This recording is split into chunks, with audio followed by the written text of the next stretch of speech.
नमस्कार दोस्तों, मैं अनिल यादव आया हूं आपके साथ कुछ अच्छे प्रश्नों को लेकर आपके अपने यूट्यूब चैनल अनिल लॉजिक्स पर। तो देखो दोस्तों, हम कुछ 5 क्वेश्चन डेली कुछ अच्छे क्वेश्चन ला रहे हैं। आपको ज़रूर कुछ ना कुछ नया मिलता होगा। ऐसे ही आज फिर मैं 5 क्वेश्चन लेके आया हूँ। देखो बहुत अच्छा प्रश्न है ये। तो करते हैं पहले हम इसे। देखो, किसी परीक्षा में 5 प्रश्न थे। एक परीक्षा थी, उसमें 5 प्रश्न थे। कुल परीक्षार्थियों के 10% ने किसी भी प्रश्न का उत्तर नहीं दिया तथा 10% ने सभी प्रश्नों का उत्तर दिया। तो हम यहाँ पे देखते हैं, यानी टोटल के 10% ने, टोटल 100% है। इसमें से 10% ने एक भी प्रश्न का उत्तर नहीं दिया तथा 10% ने सभी प्रश्नों का उत्तर दिया। यानी कुल के, यानी टोटल का 10% ने जो उत्तर दिया वो सभी का दिया, सभी प्रश्न हल किए तथा शेष के 25% ने सभी प्रश्नों का, तथा शेष के 25% ने एक प्रश्न का कर लेना, यहाँ पे एक प्रश्न का उत्तर दिया। तो देखो 10 और 10 20 बचे कितना, अब 80 बचा होगा। 80 के 25% निकालेंगे हम। तो देखो 20, 25 चौका 100 और ये कितनी बार, 20 बार। यानी कितने ने, 20% ने एक का उत्तर दिया,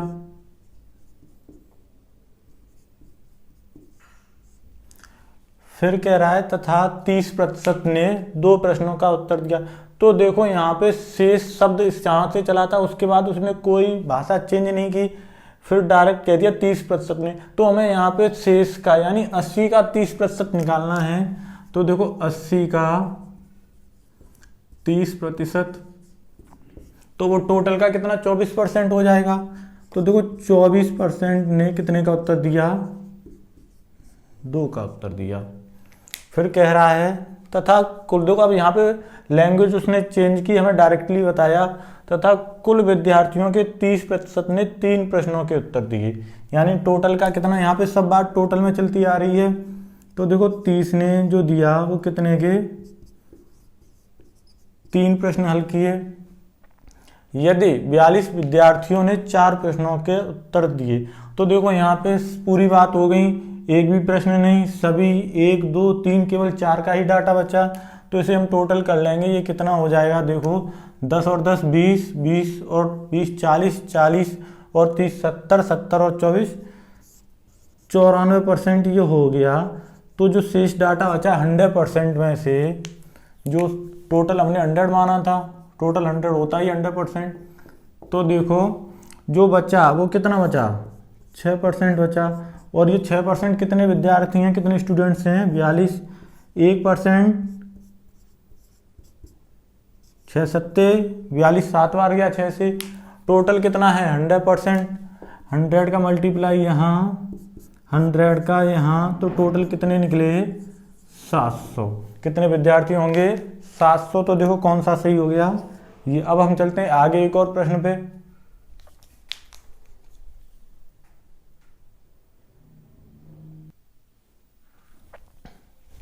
देखो दोस्तों, बहुत अच्छा क्वेश्चन है। दूसरा क्वेश्चन ये हमारा, देखो एक रेलगाड़ी स्टेशन ए से कुछ यात्री लेकर चलती है। स्टेशन बी पर 10% यात्री उतर जाते हैं तथा 100 यात्री चढ़ जाते हैं। स्टेशन सी पर 50% यात्री उतर जाते हैं तथा 25 यात्री चढ़ जाते हैं। स्टेशन डी पर 50% यात्री उतर जाते हैं, सी पर तथा 50 चढ़ जाते हैं। यदि अंत में रेलगाड़ी में यात्रियों की कुल संख्या 200 हो तो प्रारंभ में कितने यात्री थी। देखो एक रेलगाड़ी स्टेशन ए से चलना प्रारंभ करती है, तब उसमें कुछ यात्री थे।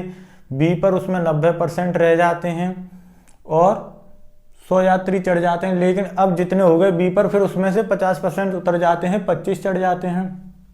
अब सी पर यात्रियों की संख्या जो हुई, फिर डी पर क्या होता है, 50% फिर उतर जाते हैं और कितने, 50 चढ़ जाते हैं। अब ट्रेन में कितने हैं, 200 यात्री हैं। तो देखो हमें कुछ नहीं करना, हमें प्रारंभिक यात्री कितने माने, प्रारंभ में में मान लूँ x थे। जब ट्रेन स्टेशन B पर पहुंची तो उसमें यात्री कितने रह गए होंगे? इस x का 90%। तो देखो जब 10 थे, 10 में से 10% उतर गए तो कितना रह गया? इतना। और इसमें कितने चढ़ गए? 100 यात्री चढ़ गए।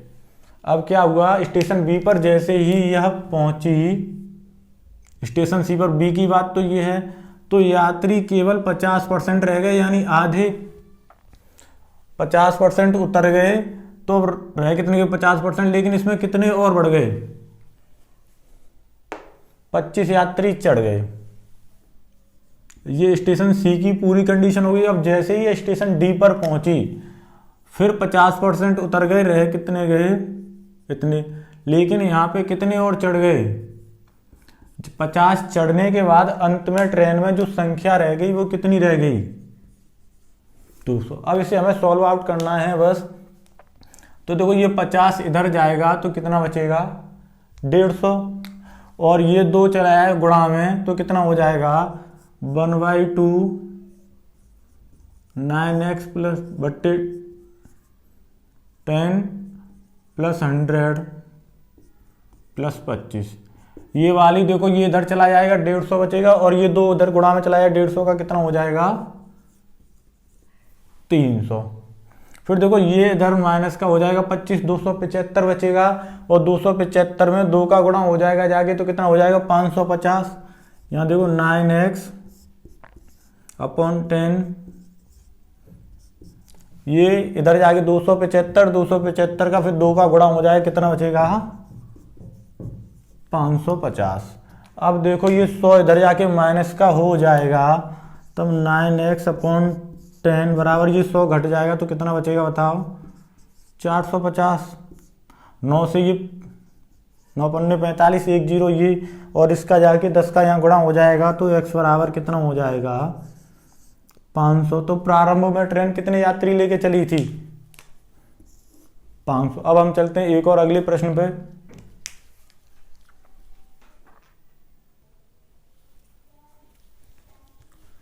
देखो दोस्तों हमारा तीसरा जो क्वेश्चन है छोटा है पर दिमाग से करना है थोड़ा। ए और बी 2 बिंदु 5 सेंटीमीटर दूर स्थित हैं।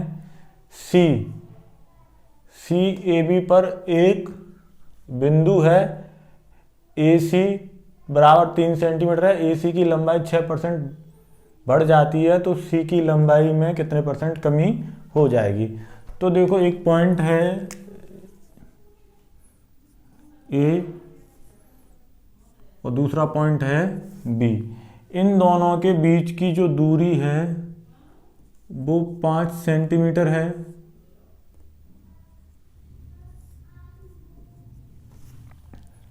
हमें कह रहा है इस पे एक बिंदु है सी, वो कितना दे रखा है हमें? 3 सेंटीमीटर। देखो ये पूरा 5 सेंटीमीटर है, इतना 3 सेंटीमीटर, तो बाकी का बचा कितना हो जाएगा? 2 सेंटीमीटर।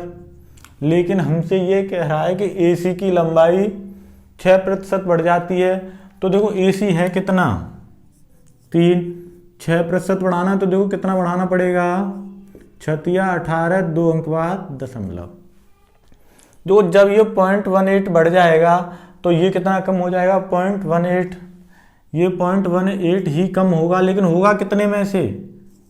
2 में से। परसेंटेज के लिए 100 का गुणा, देखो 2 0 से ये दशमलव खत्म हो जाएगा। 2 निम्मा 18, कितने % कम हो जाएगी? 9%। अब चलते हैं हम अगले एक और प्रश्न पे।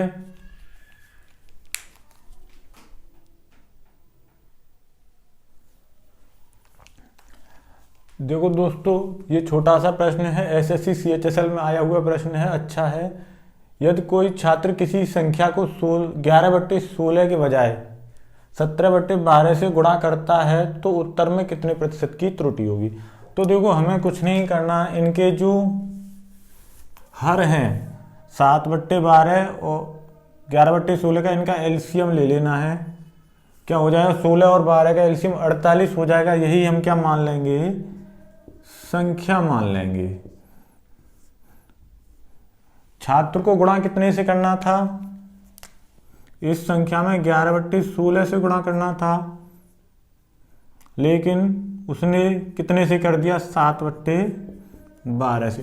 देखो जब 11/16 से गुणा करेगा तो 16 × 48, 11 × 33, कितना उत्तर आता? उसका वास्तविक 33 आता। फिर देखो 12 चौक 48, 7 × 12 चौक 48, 7 चौक 28। उसका वास्तविक उत्तर 33 था, लेकिन आया कितना? 28। तो उत्तर में कितने की त्रुटि हो गई? 5 की। कितने से?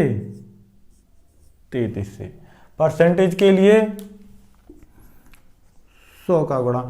तो देखो 1/33 का मतलब होता है 3.3%, लेकिन यहाँ पे 5 गुना है तो 5 15 ये हो जाएगा।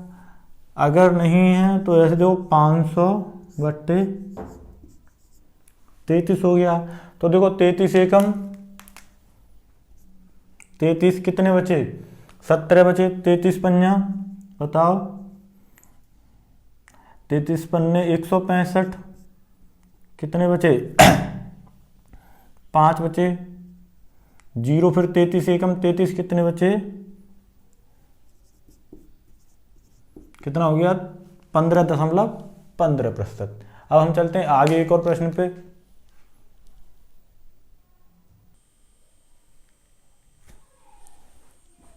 देखो दोस्तों, एक त्रिभुज के आधार में 66 सही 2/3% की वृद्धि कर देने पर त्रिभुज का क्षेत्रफल स्थिर रखने के लिए कितने प्रतिशत ऊंचाई कम करनी होगी?